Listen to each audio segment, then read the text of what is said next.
Very much for joining us at this media briefing this morning. We do apologize for starting slightly late. Today, we are launching phase 2 of the presidential employment stimulus.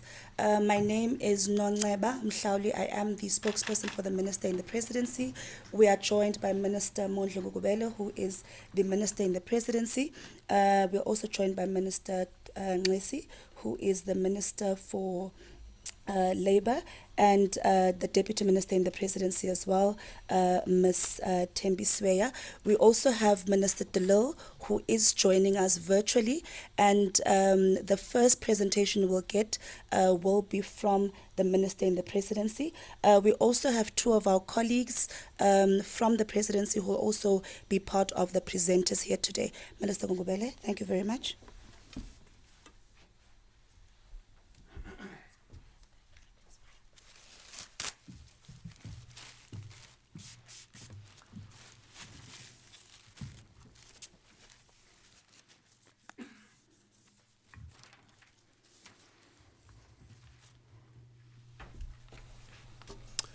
Thank you very much, Ms. Mhlauli. Good morning, ladies and gentlemen of the media.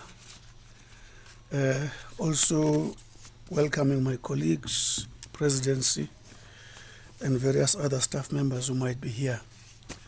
And I reinforce the apology for late start.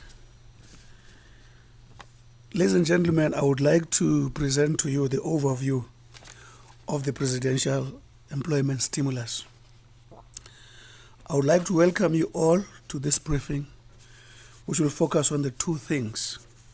First, to reflect on what has been achieved in the first phase of the presidential employment stimulus, and second, to outline our plans for the next phase. The presidential employment stimulus was launched by the President in October 2020 in response to the devastating impact of the coronavirus pandemic on employment. It is a crucial pillar of the broader economic reconstruction and recovery plan. The employment stimulus has supported a portfolio of programs in three key areas: public employment interventions, livelihood support to sustain self-employment, and protecting existing jobs in the vulnerable sectors. The presidential employment stimulus represents the most rapid expansion of the public employment in South Africa, in the South Africa's history, and has been implemented with unprecedented speed and scale. 11 national departments were responsible for implementing programs supported by the stimulus in phase 1, coordinated by the Presidency. This represented a new way of working across government to achieve a common objective.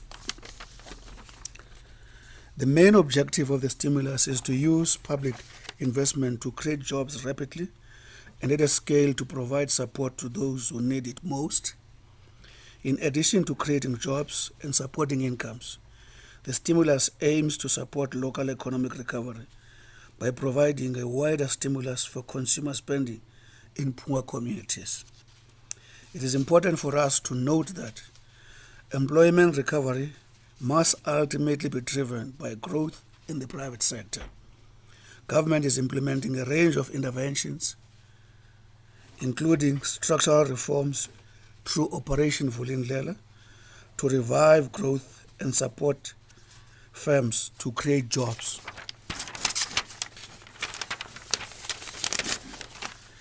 In the short term, however, public employment can provide meaningful work and stable income, whilst keeping people connected to the labor market and giving them skills to enhance their employability later on. More than 550,000 jobs and livelihood have been supported to date as part of the phase 1, with an overall target of 694,120 opportunities.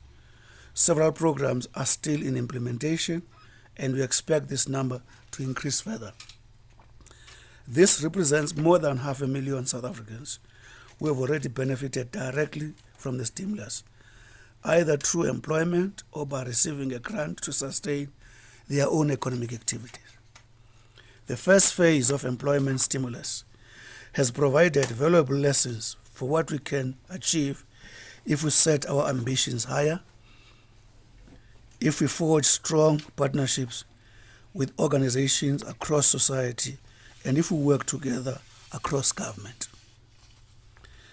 Phase 2 of the employment stimulus has now commenced, ladies and gentlemen, to be implemented with a total of 11 billion rand allocated by National Treasury.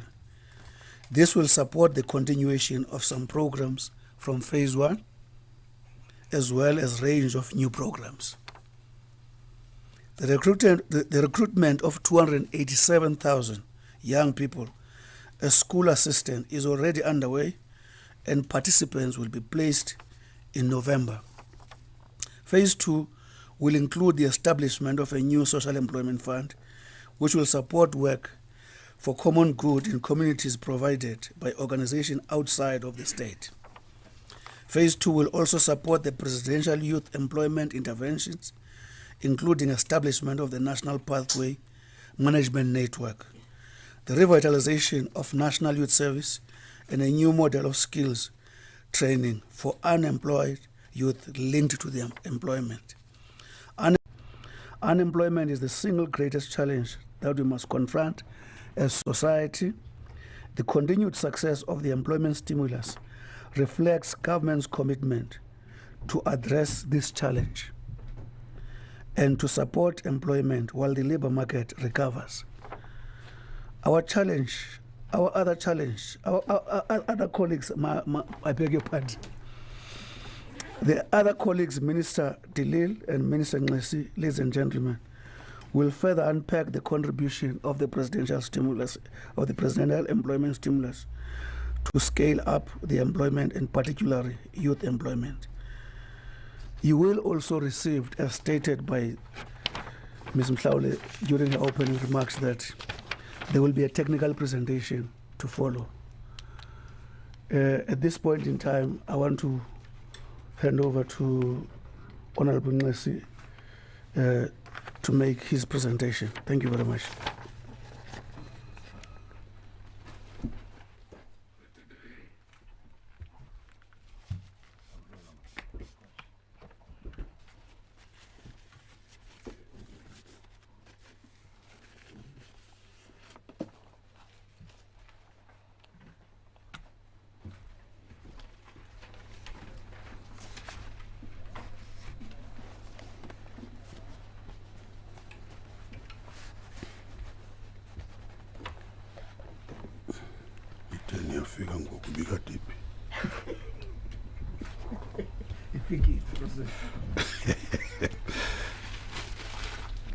Thank you, Minister in the Presidency, Minister Monje Kungubele, the Minister of Public Works and Infrastructure, Mrs. Patricia Delil,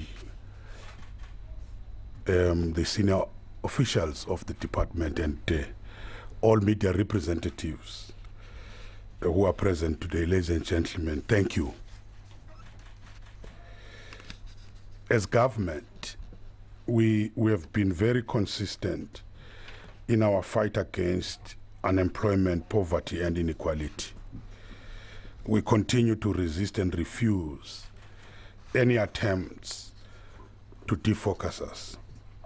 We are steadfast and resolute in fighting unemployment, inequality, and the eradication of poverty, of course, in our lifetime. The President has championed the cause of the youth employment through the Presidential Youth Employment Intervention, which was launched in February 2020, and through a number of programs which place the issue of the youth unemployment at the center of the economic policy, the economic stimulus, and the economic reconstruction and recovery program. This presidential employment stimulus supports a wide range of programs which are being implemented by the 15 national departments in phase 2.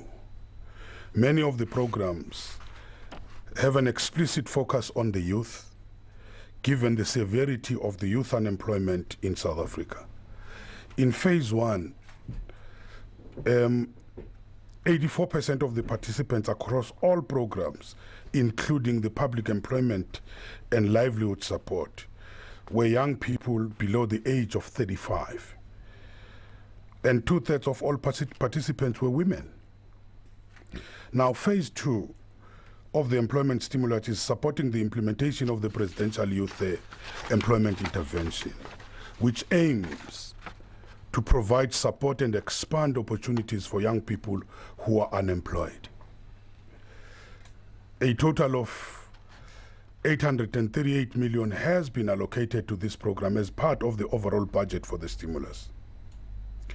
And as part of this intervention, the Department of Employment and Labor is leading the establishment of the National Pathway Management Network, which is also known as the South African Youth. This network allows young people to register and receive active support to find employment and aggregates opportunities from a wide range of partners within and even beyond the government.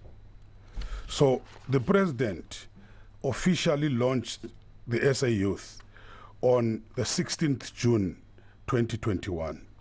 Young people to access the network through the various channels, including the South African Youth Mobile Platform, which has been zero-rated by all mobile operators and currently has more than 2 million people or 2 million young people who are registered. Young people can also access the network through the 126 labor centers as well as the NYDA centers across the country.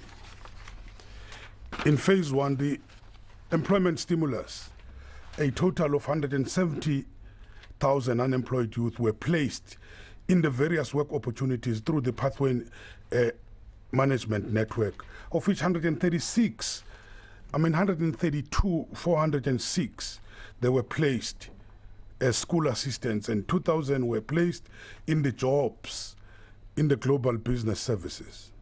The Pathway Management Network will provide an entry point for young people to access opportunities during phase two of the stimulus by registering their profile on the South African Youth Mobi. The Department of Employment and Labor is also establishing new innovation fund for partners of the Pathway Management Network, working together with the Jobs Fund. The Innovation Fund will identify and support innovation solutions to barriers faced by the young people in the labor market. Phase two of this stimulus will also support demand-led training as a new approach to skills development that links training to young people directly to jobs that are available. Finally, the stimulus will support the recruitment of 35,000 young people as part of a revitalized National Youth Service, which will be expanded further in future. We are encouraged by many private sector companies that are creating employment opportunities and call on many more of these companies, and big and small, which have not yet committed a number of jobs for young people to do so, because tackling youth unemployment requires all of us to play our part. Thank you.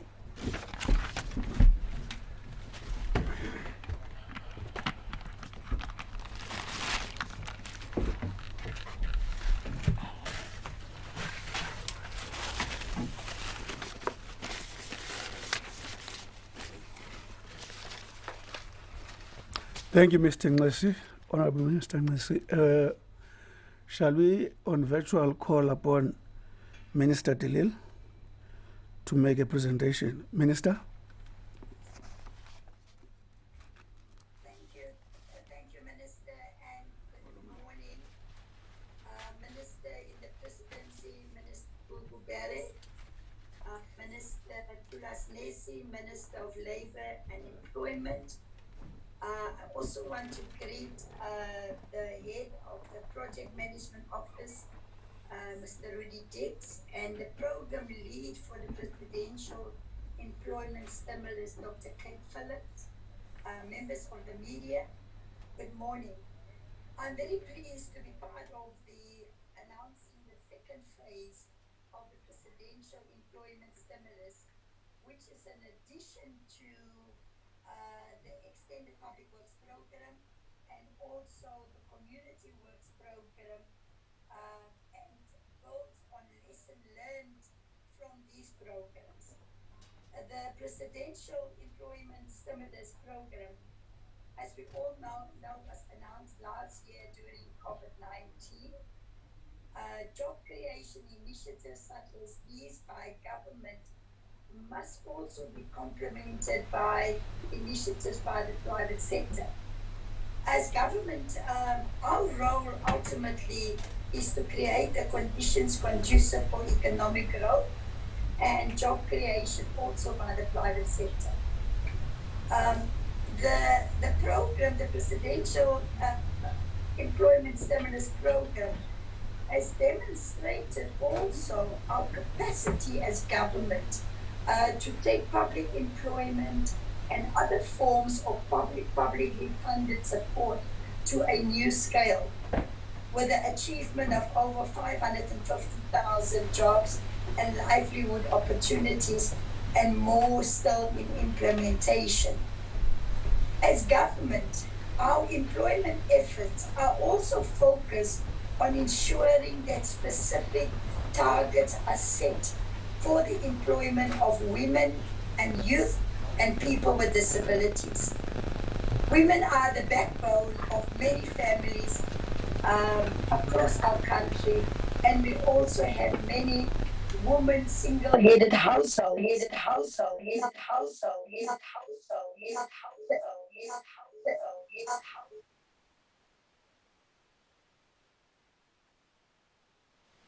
For surveys show that the South African labor market is more favorable to men than it is to women.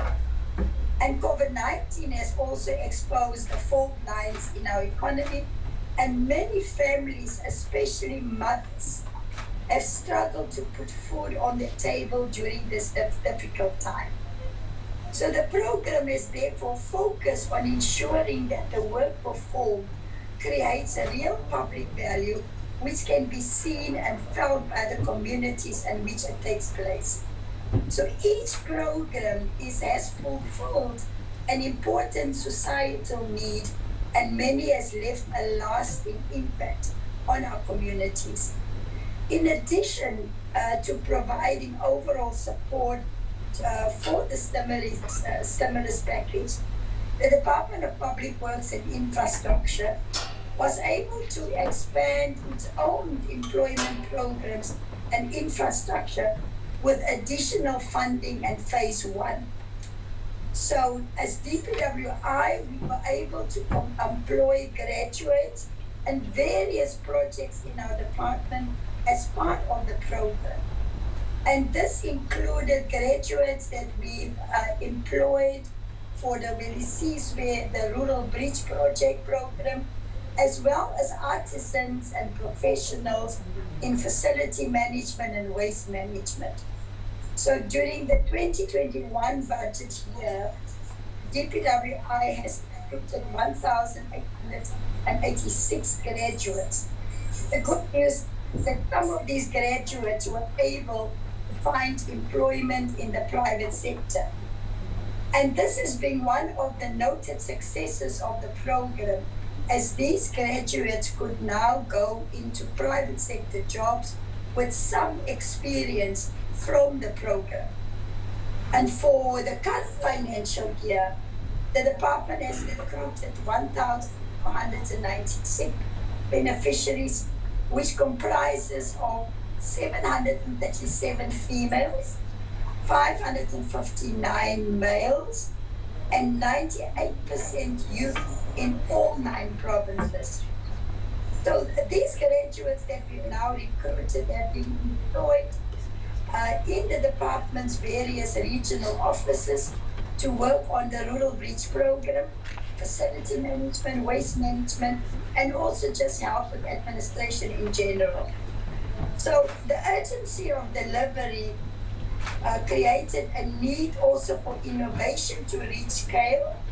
And this has included the use of digital platforms for recruitment and application processes that have enhanced transparency and accessibility. In conclusion, the presidential employment stimulus has encouraged a real innovation in how we develop public employment programs across government, from how we recruit participants to the type of work that is supported. As government, we are determined to incorporate these lessons going forward to improve the impact of public employment across the board. I thank you, Minister.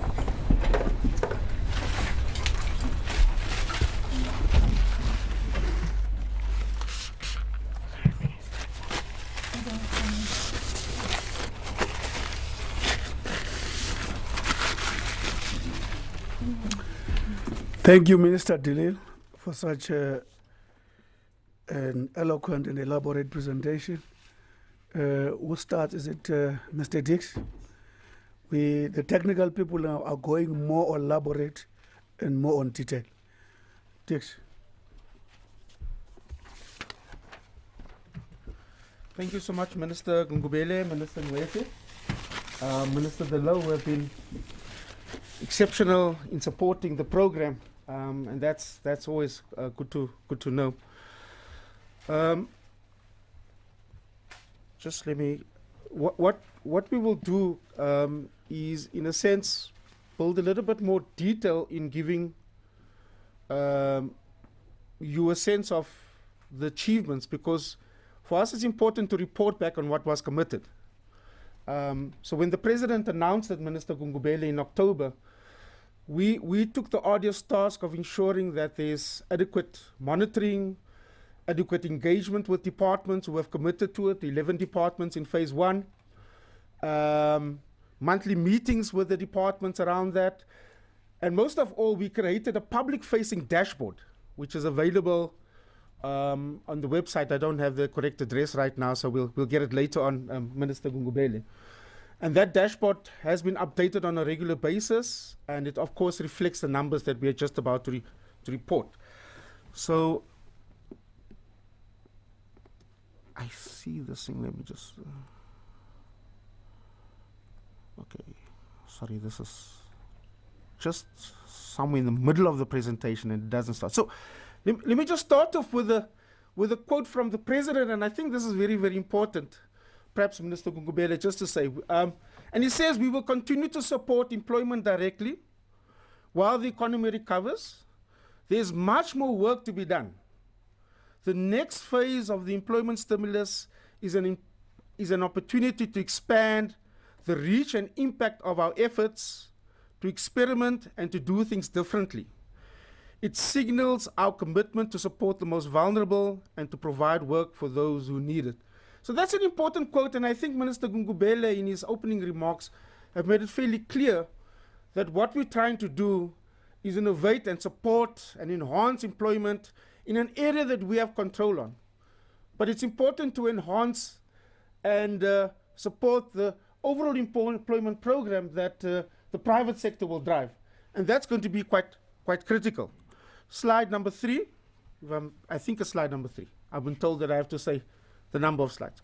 So what is the overall employment stimulus? Just building on what Minister Gungubele had said. We have, to date, completed just over 551,000 against a target of 694. Of that, 84% of them were young people, and 58% of them were female, and we had a budget of 12.6 billion. Now that's important because even in the targets that we had set, we wanted to make sure that, again, that we admit up front that we've not reached the full target. But Minister Gungubele, as we've indicated, as you have indicated, that as we reconcile in phase 1, as we continue to implement some of the components, for example, the voucher system to support subsistence farmers in the Department of Agriculture, Rural Development and Land Reform, the Department of Social Development in supporting the ECD sectors, these numbers will continue to tick up and will be updated on the dashboard. So across the 3 pillars of the first phase, total jobs created were 393,713 against a target of 434,000. The livelihoods that we supported, we achieved 117,000 opportunities to support in the livelihoods program against a target of just under 200,000. And the amount of jobs we retained through the various programs was we were able to achieve just over 40,000 jobs against a target of 60,000. So this is quite important for us to be able to show the level of achievements, 91% in the jobs created, 60% in the livelihood support, and 67%. And as I've indicated, this will continue to improve. Next slide, which is slide number 4. The flagship program, Minister Gungubele, was the Basic Education Employment Initiative. And this is one of the most critical things, a very innovative thing. Minister Nlesi, we know that this is where you come from, and you were quite excited when we announced this program last year, and we set a target of 300,000 opportunities across all 22,000 schools. Now, there's never been a kind of program of this kind of nature where you have an intervention that cuts across every single local municipality, every single district, every single community, because schools are in all those particular areas. And that's been very, very important. So while we set a target of 300,000 for phase 1, we were able to achieve actually 320,000 young people at 22,000 schools. We reached every single corner, as I've said.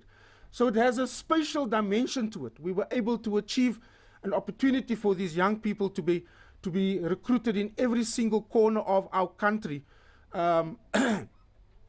Significant number of schools that opted in were responsible for the recruitment, although, as Minister Nlesi had pointed out, some of them were placed through the Pathway Management Network. We introduced, for the first time also, Minister Nlesi, a national minimum wage for these young people. So it wasn't simply an EPWP stipend, it wasn't simply a stipend to support for food, for meeting food needs, but an actual minimum wage at just over 3,500 rand. And the impact of that is quite significant. So it's not only young people being able to meet food needs, but it's about surviving, it's about spending within communities, supporting local economic development, and a whole lot of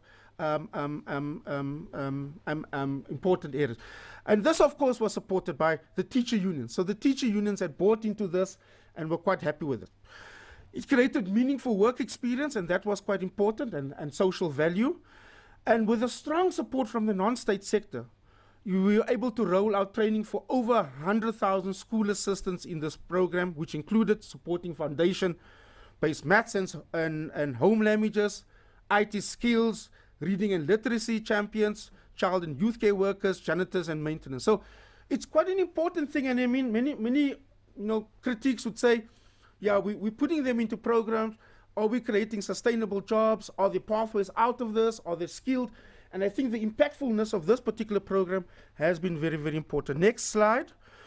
So over and above the flagship program there, the kind of updates that we provide on the other interventions, and I won't go through this in a great amount of detail. Slide number 5. Is it slide number 5? Okay, slide number 5. Yeah. So again, just quickly summarizing some of the other programs that were implemented by the 10 other departments. As I've indicated, the Department of Rural Development, Agriculture, Land Reform and Rural Development supported over 53,000 subsistence farmers who received production vouchers to roll out and support interventions into different agricultural aspects. The Department of Forestry, Fisheries and Environment had supported over 35,000 people employed in environment programs that were augmenting existing programs, of course, and that's quite important. DSD and the Early Childhood program, quite a critical and impactful intervention. The numbers are still coming in, Minister Gungubele. There's a lot of interventions. We're trying to ensure that we up that numbers. But thus for the ECD program, I've supported 32,000 practitioners in this particular space. Despite the NAC challenges, and this was, at some point in time in the media, and of course there was an audit report, we were able to still get interventions to support those in the arts and culture space, because that sort of livelihood was quite critical given the lockdown. And over 40,000 people in the arts and film and video sector were supported. The DTIC interventions was important to support young people who were working in the global business services, and we were able to retain those jobs. Over 10,000 of them were supported. Transport, we were able to support the continued interventions around the Rural Roads program, and more than 10,000 people were supported. Also, the same in the Department of Health to support, the interventions in response to the COVID pandemic. We supported a number of programs within the DSI, for example, and a graduate program there, as very similar to the one in DPWI, as Minister De Lille had reflected, just under 2,000. So this is in a sense the highlight of phase one, Minister Gungubele, and we were able to make quite a significant achievement, lots of lessons learned. We were able to ensure that we continue to work with departments, create a coordinated response from the presidency, ensure that the implementing departments are able to successfully implement, support them as we went along. So I think this is quite a useful reflection, and Dr. Kate Phillip will continue just to reflect a little bit more details, Minister, around the second phase of the program. Kate? Thanks, Rudy. So next slide. So, good morning all. I'm going to speak to phase two of the presidential employment stimulus. We've been through what many have described as a roller coaster. The first 5 months we hit over 500,000 people supported through the employment stimulus with a huge amount of effort and innovation from participating departments. And we're really excited now to be able to announce the portfolio for the second phase of this program. And in phase two, we have both continuity and change. So an allocation of 11 billion was made for the stimulus in phase two. We've been through an intensive process where all departments in government were able to bid to participate in the stimulus, and an adjudication process was led by National Treasury, and we have the portfolio of programs here. So next slide. I want to just explain some of the criteria for the stimulus, because it's a unique moment in the sense that the COVID pandemic created a crisis, and in a context of crisis, the need to respond at scale created an opportunity to do things differently. And that's really what we have attempted to do with the employment stimulus, is to find new ways to deliver employment solutions that are meaningful to participants and that create real social value from the work that is undertaken. So the criteria that were set for the stimulus are important. We also a priority was to take what we've called whole of society approaches. We need to reach out and partner with other role players in the society to solve the unemployment challenge. And so part of the criteria, we're looking for meaningful partnerships with non-state actors. The other challenge was designing for scale. The scale of the unemployment problem is huge. We need solutions that are able to respond at meaningful scale. And designing for scale in a short space of time poses real implementation challenges, and we had to rise to them and identify the programs that could do so. Our focus has been very much, as I indicated, on meaningful work opportunities for participants, so that from participation in work, they get the benefit of real work experience. They learn teamwork, they learn time management, they learn collaboration, coordination, accountability, delivery. And all of that prepares them to play a productive role in the wider economy as part of the pathway out of these programs, we hope, into a recovering wider labour market. So a strong focus also on pathways into sustainable earning opportunities. And we really use the opportunity of the stimulus for innovation also. The pressure cooker of the crisis in the wider society because of the pandemic, the need to roll out these programs urgently and at scale, meant that new ways of doing things had to be found. Next slide. This is the full list. The next two slides are the full list of programs. I'm not going to go through them all. I'm going to go through some of the highlights. But I think it's interesting to note that in this second phase, all of the programs with a star next to them are new programs. So the strongest performers in phase one have continued, but phase two also involves a large number of new programs. So we're really trying to push the envelope in terms of quality of outcomes and innovation in the process. So the full list of programs is in the document that has been provided. Next slide. I'm not going to go through these in detail. I'm going to move straight to some of the highlights. So next slide again. So I think, as has already been indicated by other speakers, we are excited that the Basic Education Employment Initiative is back. This program was certainly a highlight of phase one with, as has been said, 320,000 young people employed in schools across the country. We had enormously positive feedback from this program. Over 94% of principals and teachers and participants in surveys all wanted the program to continue. And there was a real sense that at a time in the country when the whole school system was under strain and teachers were under stress from the exigencies of the pandemic, that this program really assisted to keep curriculum outcomes on track. And that's what we want to see continued in phase two. Already over 900,000 young people have applied to be part of phase two of the program, which will launch on the 1st of November. New in phase two is support to the Presidential Youth Employment Intervention in terms of direct support to programs, which Minister Kayasi did outline.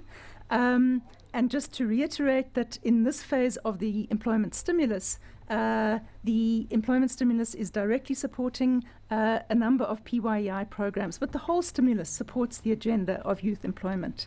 So the Pathway Management Network, the National Youth Service, a pay-for-performance model for digital skills, and a Youth Enterprise Fund have all been spoken about. We are excited also to announce what is called a Social Employment Fund. This is a new program, and it's part of the Social and Solidarity Economy strategy supported by the DTIC, the Department of Trade, Industry and Competition. The fund management will be by the Industrial Development Corporation, and this will support non-state actors to create 50,000 jobs. Now, the term social employment is new, but it reflects an existing reality, which is that a large number of organizations in the wider society are already working in communities and creating work to address social challenges and social needs. And we see this as an important opportunity to partner, to scale up this work, to support work for the common good. As the President put it last year, we're working on the premise that there's no shortage of work to be done to address the many social problems in our society. The aim is to support the considerable creativity, initiative, and institutional capabilities that exist in the wider society to engage people in work that serves the common good. What do we mean by work that serves the common good? Next slide. What do we mean by work that serves the common good? The term is intentionally broad because the people that are best placed to define that are communities themselves. And the intention is that communities and organizations that are working in communities will identify work that needs to be done at the local level that can really make a difference. Obviously, all public employment supports work for the common good at one level, but here the focus is on the role of non-state actors. And the types of work are broad. So it can include placemaking, it can include community safety, food security and nutrition, urban agriculture initiatives, art, dance and sport in communities, community and public art programming and informal settlement upgrading, and much more. And we hope to see innovation in the forms of work also, because work for the public good as we head towards 4IR, work for the public good also includes work, digital work, public design of public interest websites, social surveys, work that involves digital skills also. Next slide. In phase 2, we will be building on one of the successful phase 1 programs in the Department of Agriculture, Land Reform and Rural Development. And this program is highlighted partly because of the technical innovation that was involved in the rollout. And it is an example of how we've tried to use the employment stimulus as a kind of innovation sandbox. The task of the department in phase 1 was to get production input vouchers out to subsistence farmers to help them back into production in a context in which production lines and supply lines and markets had all been disrupted. They opted to use a USSD platform as the application platform, and there was a lot of nervousness about would this be accessible, would subsistence farmers be able to access this platform to take advantage of the opportunity of a production input voucher. The reality is that the outcomes exceeded expectations. What we found is that using a digital platform available on function phones, not only on smartphones, but a USSD platform, using that mechanism actually allowed us to deal with issues of spatial inequality in ways that are more effective than traditional methods. So, for example, it is far quicker for a farmer in a remote rural area to apply for a production input voucher and get that voucher on their phone than to have to catch a taxi into the nearest town, join a queue and apply on paper. So in the process, for the very first time, the department was also able to get a geospatial database of all subsistence farmers who applied. We now, for the first time, have a spatial database of over 133,000 subsistence farmers with information about the production categories that they are involved in.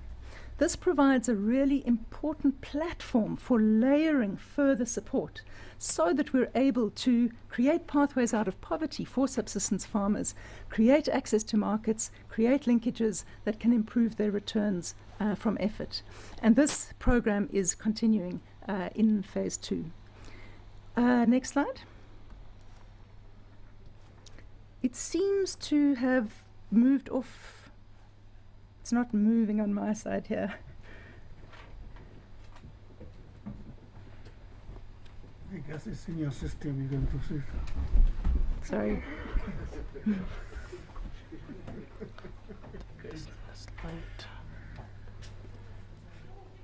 Seems to have gone off slide show.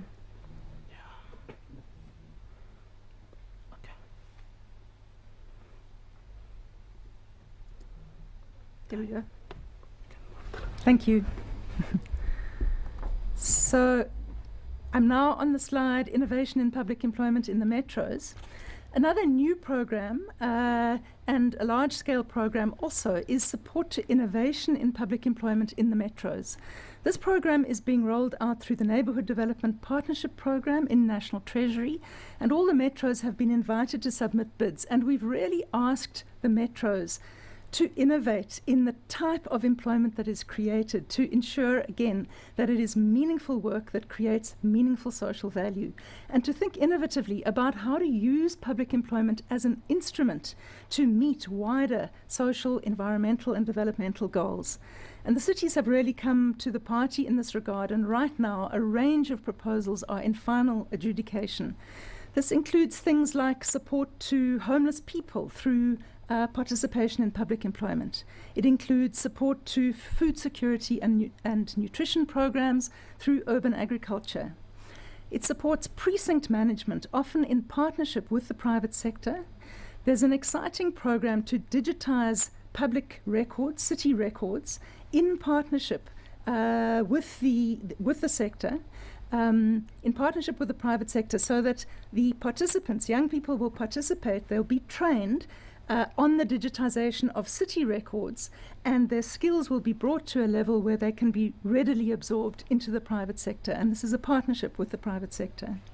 We're seeing innovation in waste recycling in a number of the cities, improvements to informal trader spaces, public art and placemaking, and a great deal more innovation. So watch this space. Interesting work will be happening in the cities. Some other examples of new programs, very briefly. There are new models for waste recycling being tested in 25 municipalities by Kochte. There are environmental programs. These continue from phase 1, but what is new is that the Department of Tourism is also part of the portfolio and will be supporting activities at tourism sites.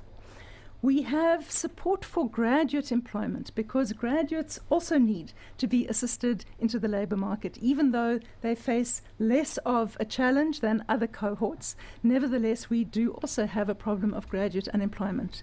And so in partnership with the Department of Higher Education and Training, we will be placing 3,000 graduates in universities in work that uses their professional skills, so as part of skilling them for the wider labour market.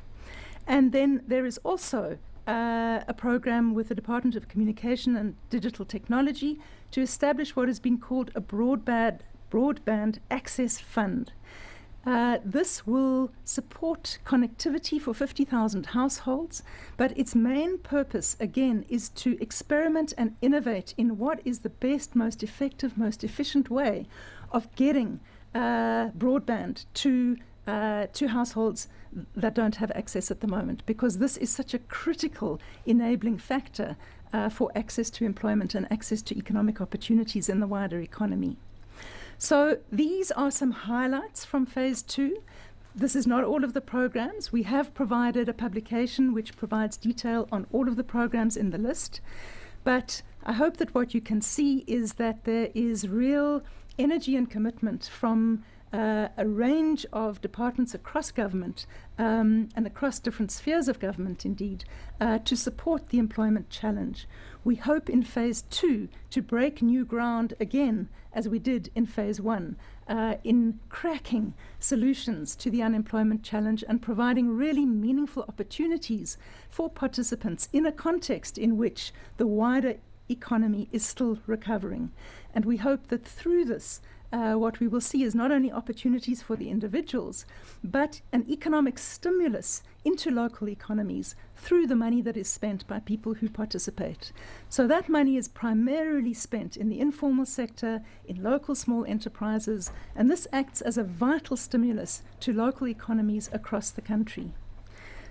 We hope that you will investigate all these programs further and also speak to participants to hear the kinds of testimonies that we have been hearing from the ground.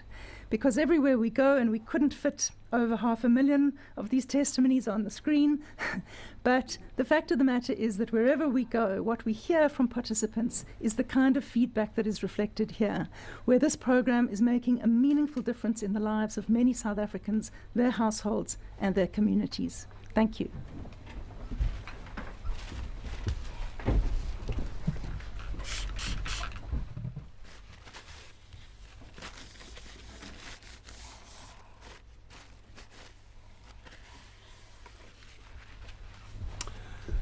Thank you very much, Kate. I'm sure you must have observed the passion and elaboration of the common good, giving name to different interventions. Is it elimination of alien species? Is it restoration of non-functional rivers? Bringing life to roads that are no longer functioning, adding bridges where they are required. Getting new skills and becoming better employable than you were before this program. And the fact that 12 billion is what has been spent and 11 billion going forward is just a commitment by the president to actually acknowledge that the biggest enemy of this country is unemployment. Whilst the economy is on the recovery path and the government is actually putting the what to call They're putting the shoulder on the wheel of a recovery. We got good news yesterday, upward revision of the economic growth. We believe that infrastructure interventions do, to a certain extent, are beginning to indicate projections of how this country is going to perform. We are very hopeful. One interesting thing, ladies and gentlemen, up to this point, so much money has been spent, we have not smelled a whiff of scandal. That's what excites us, and that's what delights the president, by the way, when I spoke to him about this. Now, even the choice of approach, using the already existing institutions, taking advantage of the systems that are already in place, and so on, it makes it a participatory program in the manner Kate articulated. Kate has been doing this all her life. I usually call her mine worker. She used to do the same thing for NUM for many years in the 80s. She's been living a life of intervening in the development of the disadvantaged. It's your turn, ladies and gentlemen, to raise questions so that we can be able to deal with them. Thank you very much for listening. We actually don't have any at the moment. That's nice. Means it's very clear. It's very clear. Except for one comment I see a hand there.